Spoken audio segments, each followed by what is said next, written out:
If you're new or just coming along, we have been looking at this series called Mentors with a clear Star Wars theme, where we're taking a zoomed-in look at various mentoring relationships within the Bible. And Pastor Alex has done a tremendous job of looking at these and dissecting these and then leaving us with great application to hopefully live and try and implement into our life, and I'm excited to do the same exact thing today. And today's story, maybe it's a warning, I don't know yet, you'll find out. It's a little different, but I think there's something extremely valuable to be learned from it. So far we've covered three stories. We've talked about the relationship between Moses and Joshua, which might be, if you've been in church, one of the most familiar mentoring stories. And then we talked about Elizabeth and Mary, and last week Alex talked about Samuel and Eli, and we were left with a tremendous challenge that I enjoyed, and that's to pray the same prayer that Eli told Samuel to pray, and that is, Lord, speak, for your servant is listening. Mentorship is, hopefully this has been one of the consequences of what we've been talking about, and that is you have begun to realize, or it has been reiterated, that mentorship is extremely valuable, that you don't get through the biblical story without mentoring relationships. And while maybe it doesn't always say in the scripture, you need to be mentoring somebody or you need to be mentored by somebody, that is how we get through the story of God. That is how we are shaped into the people of God, is these mentoring relationships. And what we see with mentorship is that it is the consistent and intentional influence on someone else's life. Influence is a huge part of this. We see this in jobs. There's a lot of mentoring beyond the Bible that occurs now. If somebody's going to get a job, they go to college, and maybe like Faith went through student teaching, and in a way that was a form of mentorship, or other occupations, whether it's electrician or anything nowadays, you pretty much have mentorship a part of that in order to prepare you for what you're going to do. And it's no different in our Bible, because that influence is so important. But if we're talking about influence, then Star Wars, I think, fits the theme really well for us. I don't know of a movie series or a fantasy world that has been more impactful for our culture than Star Wars. Star Wars has definitely influenced this guy a little bit. He has given his life to Star Wars, right? And if that's one of you, we can talk after service. I don't know who this is, but I found it online. So Star Wars has clearly influenced that. I bet if I went into some of your homes, I would clearly see the influence, maybe, that Star Wars has had on your life. Is anybody willing to raise their hand to say, Star Wars would probably show up if I walked into your home? A few hands? A few hands. Yeah, some of you are like, I don't want you to come over. I'm a little embarrassed by it. Yeah, don't worry. Star Wars has made a clear impact on our culture. And this whether with my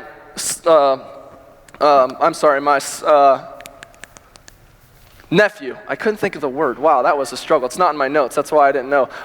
My nephew has Star Wars everything, whether it's the lightsabers, and he's watched all the movies now, and he's obsessed with it, and it is showing up with the Legos in his room. But some interesting things, economically speaking, Star Wars has clearly impacted our culture. They've made $10 billion in box office sales from their movies, but even more surprising than that, they have sold over $270 billion worth of merchandise as of December of 2019. That is astounding, $270 billion. And that comes in the form of all sorts of things, whether you have a remote control BB-8 or whether you just watch Disney Plus movies, or if you're like Pastor Rick and go through the Star Wars experience at Disney World. But one of their most prominent sales within that large number is their Legos, Star Wars Legos. How many of you have, students, I'm looking at you too, or have had any Star Wars Legos? Ben proudly raises his hand. Thank you, Ben. Star Wars Legos are like the real deal. Like, Legos goes all out in a lot of different categories, but Star Wars might be the one that just tops them all. For instance, the Morris family lended me just the instruction manual, the box was too valuable, I think, for them, of the Millennium Falcon, And this is the instruction manual, and this thing is heavy. 500 pages of instructions on how to build the Millennium Falcon. Can you guys see that? I can't even hold it up. It's so heavy. I'm serious. And this is what Star Wars is all about. This is how they make their money. And so I want us to talk about this a little bit today. When I grew up, I too played with Legos. And man, Lego shopping is like some of the best shopping in the whole world. You walk down the aisles in the stores that have been dedicated. I mean, there's Lego worlds. You walk down the aisles that have been dedicated to Legos, and you look on your left, and there's, different themes. There's Marvel, there's Harry Potter, there's all sorts of things. There's ninjas, whatever you can kind of imagine. And there's like this whole section for Star Wars, right? And so I walk down the aisle and I pick out whatever picture is most captivating. And they can do things with the action figures on that picture that I seem to never can do when I actually play with them. And so you pick out a great picture, you take it home, you dump the pieces out, and you get to work, right? Hoping to achieve whatever's on the front of that box. Now, there's something you need to learn about me, though. I'm an Enneagram number 1. And if you have no idea what I just said, it's a personality type, and here's what it means. You know you're an Enneagram number 1 when you enjoy reading the instructions of how to build the Legos more than you actually like the finished product. That's me. I'm one of the few men in the world, I think, that actually follow instructions and look at them, right? You also know you're an Enneagram number 1 if, like me, you have an amazing spouse who loads the dishwasher, and then she goes back down and sits on the couch, and I wait a few minutes, and I wander to the kitchen, open the dishwasher, and reorganize everything in the dishwasher so it'll wash the best, so I can maybe fit more things. If I see a little bit of food on the dishes, I may or may not pull the dish out and clean it off and then put it back in. And you're like, what's the point? The dishwasher does that. It's just who I am. Deal with it, okay? And that is an Enneagram number 1. And so, but one day, my Enneagram number 1 mind about exploded when I dumped out the pieces to one of my Legos, shake it out, and all the pieces are there, but the instructions were missing. I couldn't find them anywhere. They weren't in the box, and I dumped every other box I had out and looked for the instructions and couldn't find them. I was about to go crazy, but I just said, you know what? This is a growing experience for me. I'm going to try to do this. So I set the box in front of me, and I start putting the pieces together, and I look at the picture on the front of the box, and I hold up my Legos that I've built so far next to it, and maybe I take a few Legos off and then add a few more. And it didn't matter how hard I tried, or really how simple the Lego construction was.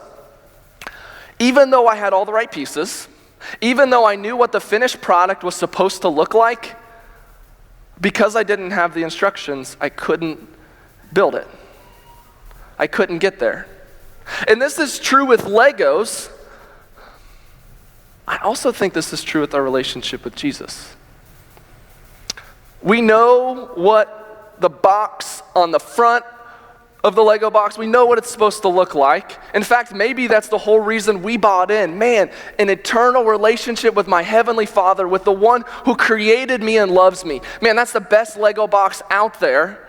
And so we enter into a relationship, we dump our pieces out, but then we don't really know what instructions we're supposed to follow. We don't really know how to move forward sometimes. We're maybe excited about what it's supposed to look like, but when we don't have the right instructions, it's difficult.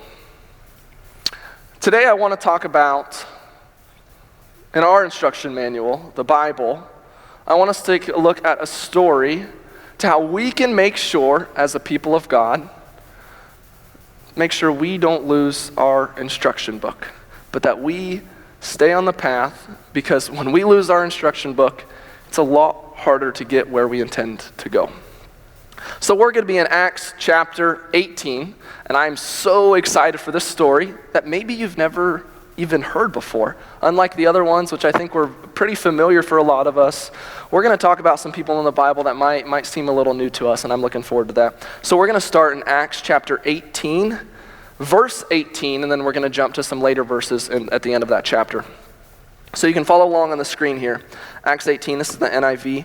Paul stayed in Corinth for some time after that, then said goodbye to the brothers and sisters and went to nearby Century. There he shaved his head according to Jewish custom, marking the end of a vow. Then he set sail for Syria, taking Priscilla and Aquila with him. All right, I have to pause right here because I'm a youth pastor, and this is just how my mind works. As soon as I read that Paul shaved his head to mark the end of a vow, my first thought was Paul would have been the most amazing youth pastor in the world. Like, I imagine this being like his last day in Corinth. If 100 students come to the last service, I'm going to shave my head. And I imagine it looking a little bit like this guy. I think Paul was that cool and that awesome of a guy. And youth group don't get any ideas. My wife would not allow that. But Paul would have been a pretty amazing youth pastor. That has nothing to do with the message, by the way. That's just what I think about. So we're going to move on. Verse 24. Now you're all distracted. Meanwhile, a Jew named Apollos, who was an eloquent speaker and knew the scriptures well, had arrived in Ephesus from Alexandria in Egypt. He had been taught the way of the Lord and taught others about Jesus with an enthusiastic spirit and with accuracy. However, he knew only about John's baptism. When Priscilla and Aquila heard him preaching boldly in the synagogue, they took him aside and they explained the way of God even more accurately. Apollos had been thinking about going to Achaia, and the brothers and sisters in Ephesus encouraged him to go. They wrote to the believers in Achaia, asking them to welcome him. When he arrived, he proved to be of great benefit to those who, by God's grace, had believed. He refuted the Jews with powerful arguments in public debate. Using the scriptures, he explained to them that Jesus was the Messiah. Maybe you've heard this story before, maybe you haven't, maybe some of the people in this story are familiar, maybe some of them are not, but let me just give you a little background. So in the beginning of the chapter, if we would have read the whole chapter, we would have realized that Paul was a tent maker, and that in his tent making work, he came across other tent makers, because this is what funded his missionary journeys to share Christ with people. He met Priscilla and Aquila, who were married, and they began a relationship. Paul started talking about Jesus with them, and they came to know Jesus under Paul's ministry.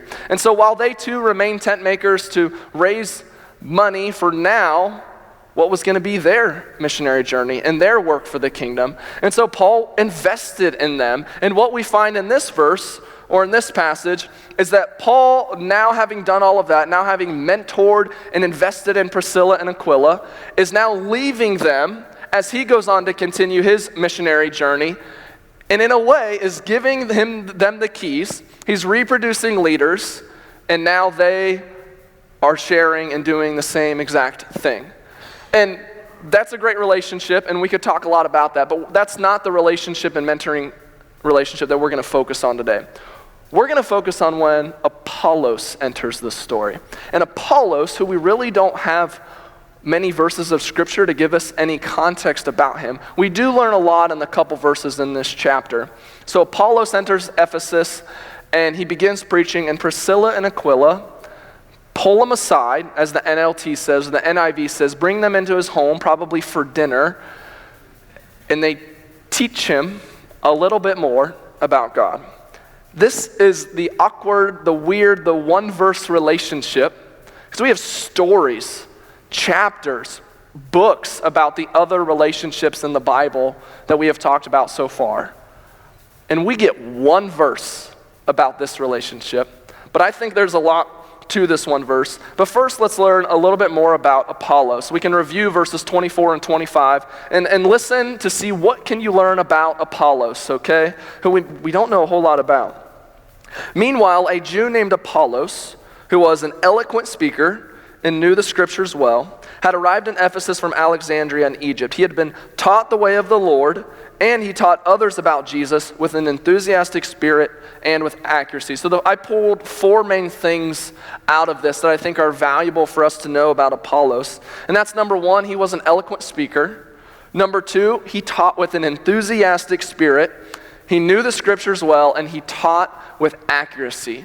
Now, if this is a resume, this is an impressive resume. I would love for one of these to maybe be said about me one day, let alone all four. So Apollos has something going for him. He's a sharp man, and he's been successful in his ministry. But this is where the mentorship scene enters.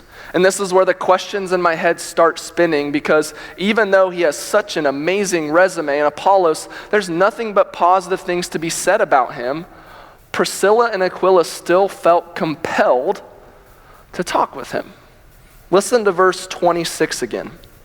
When Priscilla and Aquila heard him preaching boldly in the synagogue, they took him aside and explained the way of God even more accurately. This is a very interesting mentorship story. And what this isn't is I was worried about preaching this message when Alex and I talked about it, because the first time I read it, it felt like, so you mean I'm giving everybody in the sanctuary a free pass to then critique me after the service? Is that what I'm doing? No. And feel free to if you feel it's necessary, but you won't, I promise. I'm just kidding. And this is an interesting story. So what happens after this side conversation, and I don't even know what's said, Apollos goes on and is even more successful in his ministry. In fact, a lot of scholars believe Apollos ended up going to Corinth, that what he was able to do in Corinth was even more successful than what Paul did in Corinth. And Paul planted the church, he invested in the people, and then later Apollos comes after this conversation, and people grow in their faith more from Apollos than from Paul. All because of one verse in our Bible that have to do with Priscilla and Aquila having a conversation with Apollos. Moses and Joshua spent years together. Elizabeth and Mary spent months together. Eli raised Samuel. But we get one verse here. We get a side conversation. Not a snarky remark, I don't think, but a side conversation, a conversation about the gospel, and this changes everything for Apollos. But what I want to focus on, and where we're going to get our main points from today, and there's only a few of them, is at the end of verse 25.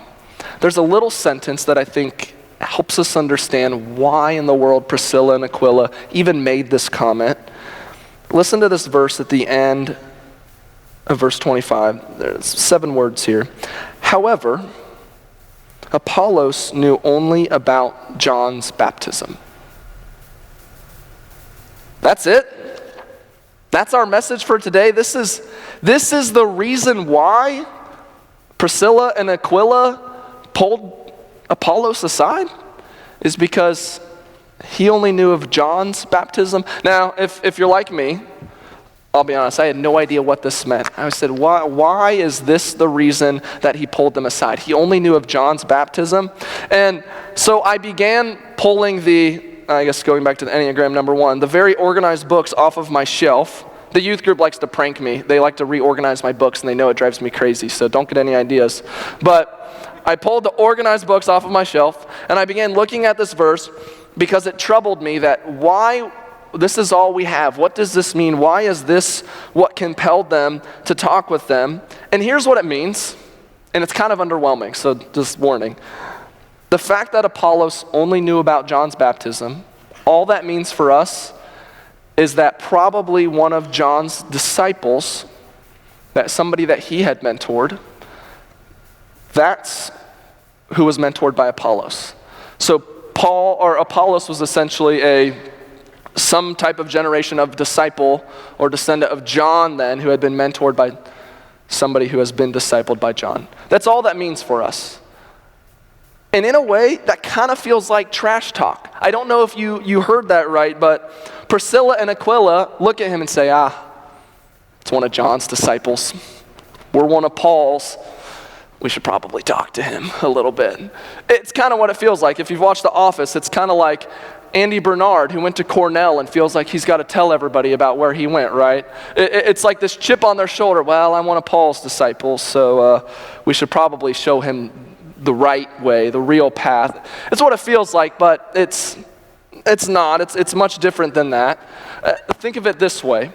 It's like if I were mentoring you, or vice versa, we would look at the Gospel of John. And I would give that to you, and you would read it, and you would study it, and like Apollos, you would know it well, and you would be living it well, and you would be teaching it accurately. But what Priscilla and Aquila realized, man, what could Apollos do if he had the other gospel stories of Matthew, Mark, and Luke, or perspectives rather? And how could that impact his ministry? And so that's essentially what they do. This sort of happened to me, not to me, but to one of my friends in high school. He was an Apollos-level math wizard. I mean, he had everything going for him. He was super smart. He's the kind of kid that can just do every problem in his head, no matter how difficult it is, I felt like. And I always felt like smaller around him, just because he was so smart. Well, one day, during the ACT time in school, which is like, that's what you strive for, is to get a good ACT score, and there's a lot of pressure to get a good score. We're all huddled up, and he mentions, he gets a 33, and I'm like, cool, great for you. I did not get a 33, we'll just say that, So we're all talking about our scores, and then one of my friends mentions, yeah, I think I could have done better if my calculator was working right. And the friend who got a 33 kind of looks at him sideways. He was like, you can use calculators on the ACT? And this light bulb went off, and this new information for him, although he was smart, he was sharp, and he probably didn't need a calculator, he takes the ACT again with a calculator and gets a perfect score. This information, yes, changed the trajectory for his education, and in a way, Priscilla and Aquila were letting Apollos know, hey, you can use a calculator, and it changed the trajectory of Apollos' life. What I love about this story, though, and why I think it's extremely valuable today, and why I think it's very different than all the other stories, is Apollos, things weren't bad for him. His life wasn't in shambles. Things weren't falling apart. His life wasn't in ruins. Things were good. He still knew what he knew very well. Yet Priscilla and Aquila felt compelled to share even more. The reason I think that's important is I think too often the church waits for crisis moments in people's life before we decide to come alongside them. Now, once they're in shambles, once we see a post on Facebook that life's not going well, we're like, yeah, maybe I should reach out. When someone experiences a miscarriage, and I can't imagine the heartbreak, and they finally muster up the strength to share on Facebook just kind of what that family's been journeying through. I mean, the comments flood, myself included. I might not even know them, but I'll type something and say, oh my goodness, I'm so sorry. Like, I am praying for you. And that's genuine. But I feel like that's kind of our mentorship in a nutshell. That maybe it's digital at best, and maybe it's only in those moments at best. Or with COVID, I think of the amount of jobs lost and the people who are willing to be vulnerable on social media and say, hey, can you pray for me? I've lost my job, and I've seen that post a lot the last 6 months, and my heart breaks for them.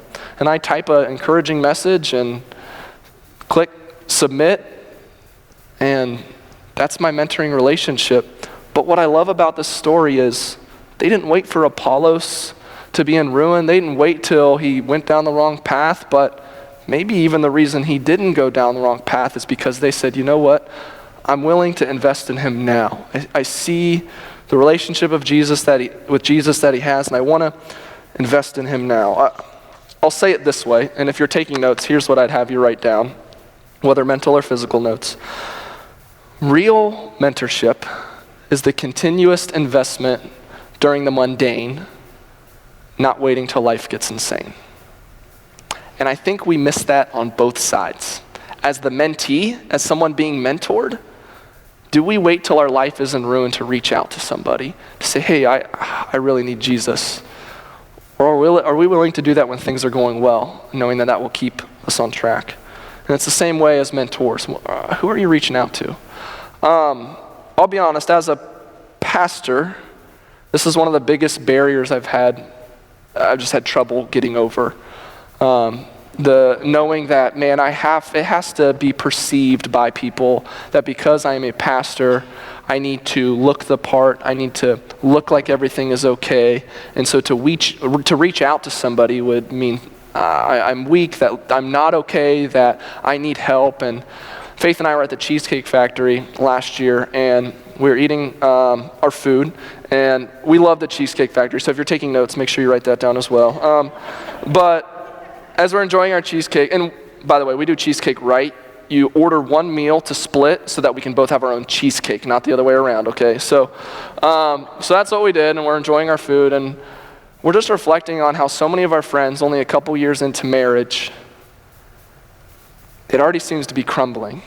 And Faith and I had and have a good relationship, and God has been so faithful to us, but we just kind of made the commitment again, I guess, that, hey, we just don't want that to be us. And I know there's a lot of things that can influence that, and life gets rocky, and some of you have experienced that, and my heart breaks for you, but we just wanted to make sure that we knew that we gave our best effort in our relationship being pure, and it being honest, and us moving forward with integrity, and loving each other well. And so we decided, even though our relationship was solid, that we needed to reach out to another couple in order to be invested in, because we didn't want to go down the wrong path ever.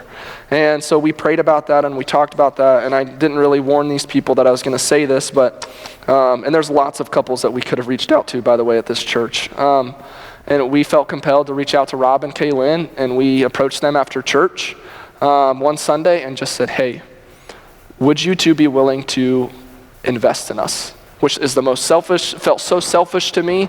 I thought the first reply was going to be like, oh no, what's wrong? What's going on? Why do you need this help? And they just looked at us and say, we can't think of anything better. And so now we meet every month. We talk about Jesus. We really talk about all sorts of things, but every conversation they make sure that we get around to how are you doing, how is the relationship going, and they keep us accountable to the people that we want to be and that God is calling us to be. I think too often we wait till life is crumbled, till life is falling apart before mentorship even enters our mind. I think that's backwards. I want to make one more observation about our mentorship story today, and then we're going to get back to the Legos, because they're important, I promise. Something that we need to realize is the side conversation that occurred in Apollos' and Priscilla and Aquila's conversation, what led Apollos to do even greater things in his ministry. Here's the alert for us. It wasn't a conversation about sports. It wasn't a conversation about their hobbies. It wasn't a conversation on the blogger they follow and the new things they bought from what they shared. It wasn't a conversation about politics. It wasn't a conversation about COVID. It was a conversation about Jesus that led Apollos to do incredible things. I'm guilty of this. I've turned mentorship into hangout, or when I play online video games with students, I'm like, yeah, I'm investing in the students, when really I'm more invested in the game. So a student has to be on, right? And we don't maybe at times talk about everything Jesus related, and I've been convicted of that, knowing that, and asking myself the question, what are the conversations I'm having with students? What am I pointing them towards? What is being built in their life by the conversations I have? And we might talk sports, and I might get to know them better, and I just talked with some students out in the hall that are playing their first golf tournament today, and that's my heartbeat right there, right? That's one of my Lego boxes that I'm building, right? And it was great, but man, what about the conversations that point people to Jesus? Because I think this is at least where I miss the mark, and I don't know if you resonate with me, is if we utilize Yoda, it just seems most appropriate, right? As the Lego box that's pointing us in our relationship with Jesus. Man, this is what we want to look like. We want to be apprenticing people. We want to be investing in people. We want a relationship with Jesus and others to share the same. If Yoda represents that Lego box, when we walk down the aisle in Target, we have all these other boxes too that catch our attention. And I don't think that's a bad thing. I understand that we are working on all these other Lego boxes and we have instructions for, I'm constantly trying to figure out how to improve my golf game and I haven't figured it out yet, or I'm constantly investing in other things or buying more hiking gear or whatever it is, or buying things for my dog, which I've spent way too much money on. We're investing in building other Lego boxes, but my concern is that our other boxes are more near completion than our Jesus Lego box. And if we learn anything from Priscilla and Aquila, what builds that and how we move forward in the instruction that God has given us is because we talk about Jesus, which is one of the hardest things to do, whether you're talking to a Christian or a non-Christian. It is one of the hardest things to bring around in a conversation. But if we learn anything from this side conversation, it's a conversation about the gospel that can change everything for somebody else's life. And I wonder if that's going to come from us. The band's going to come up at this time. And here's the main point that I want to leave you with, I guess. Our lives are built toward Jesus when our conversations point to Jesus. And I just say this, I know this is difficult, this is tough, we struggle with this, I struggle with this, that I never want to turn somebody off to the gospel because I, am so amped up. I'm not talking about the guy on the street corner with a megaphone. That's distracting at best, right? I'm talking about bringing people into our home, bringing people aside and just being willing to talk about Jesus. With the people we know, of course, and with the people that we don't know. And so my, closing question for us today is, based on your conversations, based on what you talk about, based on what you invest yourself in, which Lego box is most complete in your life? Because I know you've got some cool ones. But which Lego box is most complete in your life? And my hope is that we might be a little more willing to build this box and it be the priority in your life over the others. But don't wait till you lose your instructions. Don't wait till life falls apart. Don't wait till things have crumbled. Don't wait till you feel like you can't do it on your own. I know I'm stubborn too. I like to try to figure it out on my own, right? But don't wait till all of that happens, but build on it now. Build on it now. And I think that we, like Apollos, are going to see great fruit produced because of that mentoring relationship. Let me pray, and then we'll worship together. Jesus, thank you for being the master mentor to the 12 disciples, of course, but even beyond that, Jesus, and the way that you invested your time and those relationships. And it's because of that investment, Jesus, and the conversations you had and the things that you taught that the disciples learned. And ultimately, that's why we have this story about Apollos today, Jesus, and the great things that he did. Help us to not underestimate the power of a conversation. Help us to evaluate what our conversations are about. All these other things that we talk about, they're great, they're fun, and let's continue that, but does the gospel show up in our conversations, or is it more of gossip in our conversations? Help us evaluate that. Help us to figure out what it looks like and what it looks like for us to mentor, to invest, to have a conversation about you. Because that's why we know you, is because somebody decided to talk to us about Jesus. Thank you for your life. Thank you for your death. Thank you for your resurrection. We love you, Jesus. It's in your holy name we pray. Amen.